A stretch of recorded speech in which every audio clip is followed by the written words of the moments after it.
Hello and welcome to today's video. I was working with a child yesterday, a couple of days ago as well, and we were doing area under a square, which is basically, area under a curve. And this is basically you have a curve and you split it into smaller sections to work out the area of each part. And it gives you, the more sections you split it into, the more accurate the area is. That sent me off thinking this does all link together, but it will seem a bit ludicrous to get us started. So with that part, the more sections you split it into, the more accurate your answer.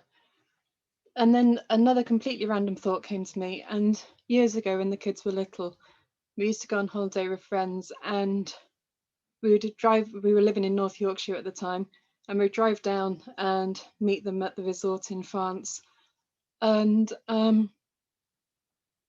we would start with our map, set off. We would argue along with the route. We'd probably get lost a few times, take a few wrong turnings, but we would get there eventually. Whereas the friends that we went with, they would have been organised in advance, and they would have their map completely printed out, probably from AA Route Planner or something like that. But because this was the days before sat nav.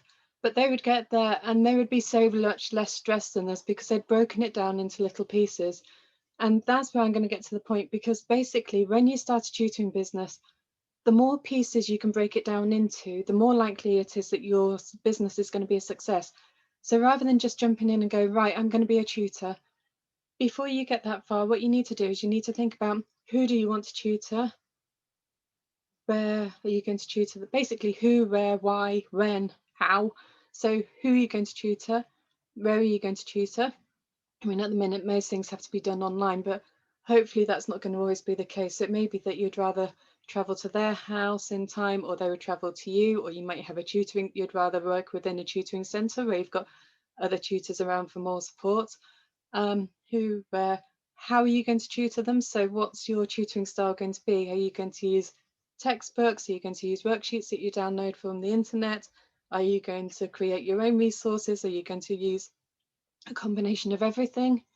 Why do you want to be a tutor? I mean, this sounds, you're about to make some extra money. Or is it because you have a passion and you want to support children in their learning and their education? Or is it just something that was recommended to you? Is it that you're a teacher and you're fed up with the paperwork and the politics and everything else that goes on within schools? Why do you want to become a tutor? So, because what you need to remember is, although personally I love tutoring, it's one of the best jobs I've ever had, but there are still days when you can wake up and you think, I just cannot be bothered today. And those are the days that you need a really strong why. You need to know in your mind why you want to be a tutor, because you need something to get you up out of bed and motivate you, so that when you're standing on the doorstep or pressing play on Zoom, you can see sat there with a smile on your face, looking enthusiastic, as if you actually want to be there, rather than looking like you really can't be bothered today. So you need to know what your why is. And the other thing is, when do you want to tutor? At the moment, with children being homeschooled, a few are available during the day, but they're available to be tutored during the day. But once they start returning to school again, are you happy to give up your weekends and give up your evenings to tutoring? Because that is probably when the bulk of your work is going to be. I'm not saying all of it. Increasingly, I'm working with adults and I'm working with children during the school stroke office day, but there's a high chance that you're going to have to be prepared for the fact that you are going to have to commit to working some evenings, some weekends. So the more you can break your initial plan down, the better your business is going to be. And then as you move forward, once you've got that initial plan in place, you need to know your goals, and you need to then break down exactly how you're going to do that. What are you going to do to market your business to help you to get to those goals? So it's all about setting goals, setting plans, breaking it down, and then taking small incremental steps to help you achieve those goals. I hope that made sense. If you want help with starting your own tutoring business, we can help. That's one of the things that we do through the Clara James Tutoring Brand Associates.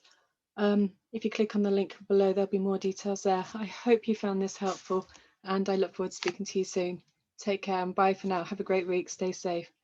Bye.